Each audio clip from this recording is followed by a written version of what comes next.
हाय दोस्तों, welcome to my channel. ये episode शुरू करने से पहले हम पिछला एपिसोड थोड़ा जान लेते हैं। जैसे कि हमने पिछले एपिसोड में देखा था, दोनों टीम आमने सामने खड़ी थी। सर्जेंट थंडर की टीम का नाम था स्कॉट थंडरबोल्ट और जो सामने टीम खड़ी थी उसका नाम था ब्लड शैडो स्क्वाड। और उसका जो कैप्टन था वो जानबूझ के ग्रेसफुल रैप्टर को गुस्सा दिला रहा था, उसका आ रहा था, चिढ़ा रहा था। और ग्रेसफुल रैप्टर को भी बहुत गुस्सा आ रहा था और उसके अंदर तो ज्वालामुखी फूट रहा था गुस्से के मारे, और उसके तो खून में ही आग लग रही थी। उसका बस चले तो वो तो यहीं पे जाके उसको एक रेपटा मारो, इधर ही निपटा दे, ऐसा लग रहा था उसको। पर वो ना कोई एक्शन में आते हुए ना कोई अटैक करते हुए वो सीधा सर्जेंट थंडर की तरफ देखती है। और सर्जेंट थंडर भी हमेशा के लिए शांत खड़ा है, बिना कुछ किए। सिर्फ वो एक ही शब्द बोलता है, क्रेसीफिक्स। तो क्रेसीफिक्स भी अपना बो निकालता है और उसमें अपना एरो लगाता है और सीधा आसमान की तरफ शूट कर देता है। और वो जो एरो है वो भी बिजली की स्पीड में ऊपर जा रहा है, जहाँ पे एक बाज है उड़ते हुए, सीधा उसके आर पार होके वो निकल जाता है। और जब वो आर पार होता है तभी ब्लड शैडो स्क्वाड में से एक मेंबर खून थूकते हुए कुछ कदम पीछे हट जाता है और वो बुरी तरह घायल हो जाता है। हमें बताया जाता है वो जो है मेंबर ब्लड शैडो स्क्वाड का, वो उसके संग स्पिरिचुअल कनेक्शन पे था, इसलिए उसको इतनी बुरी तरह घायल होना पड़ा क्योंकि उसने स्पिरिचुअल कनेक्शन बनाया था उस परिंदे से। ठीक है। ग्रेसफुल रैप्टर को अभी थोड़ा ठीक लगता है, पर जो ब्लड शैडो स्क्वाड वाले हैं उनको गुस्सा आ रहा है। गुस्से के मारे वो तमतमा रहे हैं और वो जैसे ही आगे बढ़ने वाले थे उनका कैप्टन उनको रोक देता है। और तब जूकिंग सोचता है यहाँ का माहौल बहुत खतरनाक हो चुका है, कभी भी फाइट शुरू हो सकती है, इसलिए वो भी फाइट के मूड में खड़ा है। आएगा तो भाई मैं भी पीछे निपटूंगा, मैं भी निपटा दूंगा, मैं भी किसी से कम नहीं हूँ। और वो सोचता है फैट माउंटेन और हॉर्स फोर का गायब होने के पीछे इन पे शक आ रहा है, क्योंकि ये दोनों बहुत पहले से कट्टर दुश्मन है। जूकिंग सोचता है यहाँ पे कभी भी माहौल बिगड़ सकता है। और वो जो ब्लड शैडो स्क्वाड का जो कैप्टन है वो सर्जेंट थंडर को घूर के देखता है, तो सर्जेंट थंडर भी उसको ही घूर रहा है। बहुत देर से एक में एक को घूरे जा रहे हैं।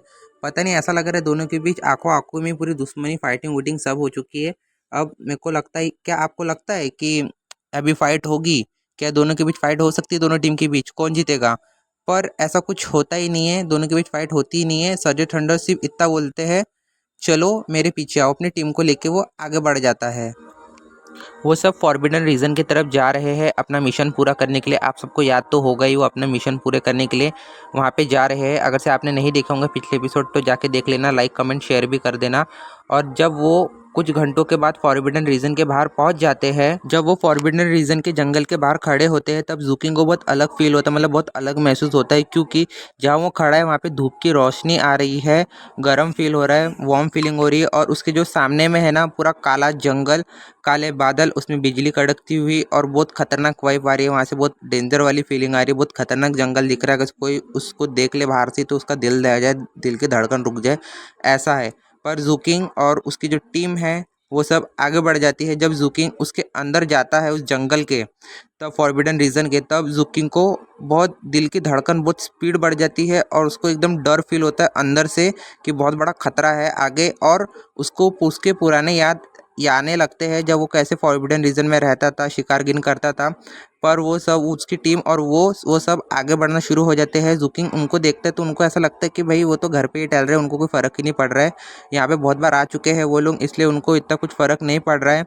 और जब वो एंट्री लेते हैं अंदर पे, तब जूकिंग एक चीज़ नोटिस करता है। यहाँ की जो जूकिंग देखता है यहाँ की जो मिट्टी है पूरी तरह से सड़ चुकी है, और जो यहाँ के पेड़ है वो पूरे अंदर से गल चुके, एकदम भूतिया सामान दिख रहे हैं। और उनको देख के भी कोई भी इसे देख के डर जाए, तब भी जूकिंग उनके संग आगे बढ़ते ही रहता है। और वो लोग एक रास्ता अवॉइड करते हैं जहाँ पे बहुत सारे पत्ते पड़े, वो लोग वाला रास्ता अवॉइड करके जहाँ जानवरों के पंजों की निशानी, वो लोग वाले रास्ते को फॉलो करते हैं। जूकिंग ऐसा क्यों सोचता है, तब सर्जेंट थंडर हमें बताते हैं क्योंकि तुम्हें एक आसान और सेफ रास्ता जानना आना चाहिए, क्योंकि यहाँ पे खतरा नहीं, क्योंकि यहाँ से पहले भी जानवर जा चुके हैं, इसलिए ये एक सेफ रास्ता है, ऐसा सर्जेंट थंडर बोलते हैं। और वो लोग एक कीचड़, एक दलदल सामान के आगे आके रुक जाते हैं जिसके ऊपर बहुत सारे पत्ते भी है। तब ग्रेसफुल रैप्टर अपने पास से एक पाउडर निकालती है और वो उस कीचड़ के ऊपर डाल देती है। तब उसके अंदर से, कीचड़ के अंदर से बहुत सारे जहरीले जहरीले कीड़े निकलते हैं।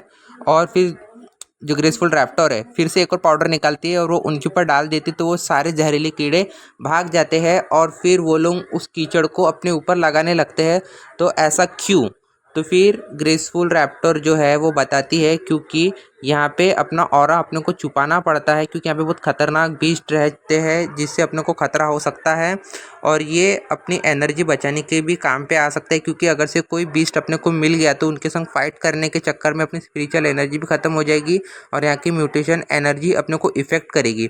ऐसा बोल के वो सब अपने ऊपर कीचड़ लगा लेते हैं और फिर क्रूसीफिक्स जूकिंग को सूचना देते हैं, उसको सावधान करते हैं कि तुम अपना ध्यान रखना, अगर से तुम्हारी स्पिरिचुअल एनर्जी ख़त्म हुई तो तुमको यहाँ की म्यूटेशन एनर्जी नुकसान पहुँचा सकती है और यहाँ तक कि तुम्हें ख़त्म भी कर सकती है जान से। तो जूकिंग ये इसके लिए उसको थैंक यू बोलता है। और क्रूसीफिक्स एक और चीज़ बताते हैं जूकिंग को कि वेपन्स भी 3 टाइप्स के होते हैं। जो सबसे पहला वेपन है वो मैजिकल ट्रेजर है, जो रेयर है और बहुत मुश्किल से मिलता है और बहुत महंगा भी आता है, वो बताता है उसे। और जो दूसरा है वो होता है तिलस्मान ट्रेजर, और जो तीसरा है वो प्रीसाइड ट्रेजर, जो तुम्हारा आयरन स्केवर है वो भी इसी कैटेगरी में आता है। जूकिंग सोचता है मेरा जो लोहे का सलिया है वो तीसरे नंबर के कैटेगरी में आता है, जो सबसे लो कैटेगरी है। तो जूकिंग सोचता है मेरे को भी अब जल्द से जल्द पावरफुल होना है। और फिर जो ग्रेसीफुल रैप्टर है वो जूकिंग को फॉरबिडन रीजन के खतरनाक चीज़ें के बारे में बताती है। सबसे बड़े 3 खतरे। नंबर 1 है अननोन क्रिएचर बीस्ट, ऐसे बीस्ट जिनको हम ना जानते हैं, और ऐसे बीस्ट बहुत खतरनाक होते हैं क्योंकि इनकी कमजोरी हमें नहीं पता होती है और ये कैसे लड़ते हैं हमको ये भी नहीं मालूम होता है। ऐसी बीस्ट से ज़्यादातर बचना ही अच्छा होता है, और ऐसी बीस्ट यहाँ पे बहुत है फॉरबिडन रीजन के अंदर गहराइयों में, ऐसे बहुत सारी बीस्ट है। और ग्रेसफुल रैप्टर दूसरा बताती है सिंगिंग। सिंगिंग सबसे खतरनाक है। जब तुम्हें ऐसी आवाज़ें आई, मतलब जो बहुत अलग गाने आए तुमको तुम्हारे कान पे, तो तुम समझ जाना तुम्हारी मौत पक्की है।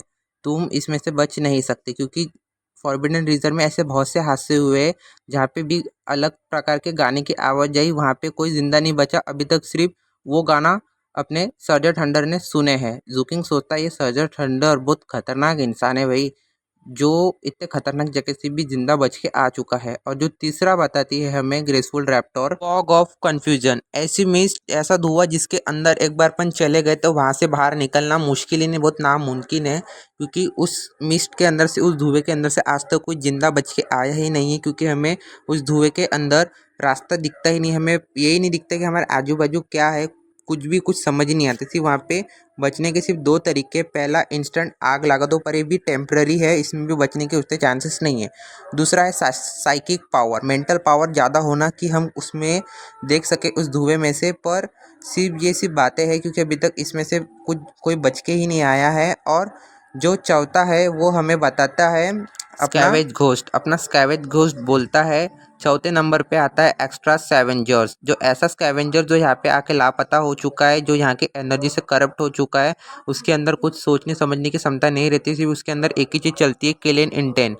बस उसको एक ही चीज़ दिखता है, किल किल किल, जो भी उसके सामने आएगा वो उसको किल करेगा, वो उसे ज़्यादा ताकतवर क्यों ना हो। ऐसा वो सब को यहाँ पे बहुत सारी नॉलेज मिल जाती है, वो उनको थैंक यू बोलते हैं, बट थैंक यू की जगह वो अपने मन में बोलता है, मुंडी हिला देता है, और वो उनके संग उनके सफ़र में आगे बढ़ जाता है। वो लोग भी उसको अपना मानते हैं, इसलिए उसको सब कुछ बता रहे हैं। और वो लोग थोड़ी दूर पे चलने के बाद उनको अंधेरे में बहुत सारी आंखें चमकती हुई दिखती है, कभी 1 2 फिर 1 दर्जन, फिर 20 30, ऐसी बढ़ते बढ़ते 100 तक जाती है। वो लोग देख के डर जाते हैं, क्योंकि वो सब ची कंडीशन के दूसरे लेवल के है वुल्फ, वो भी भेड़िए है खतरनाक जंगली, जो झुंड में रहना पसंद करते हैं।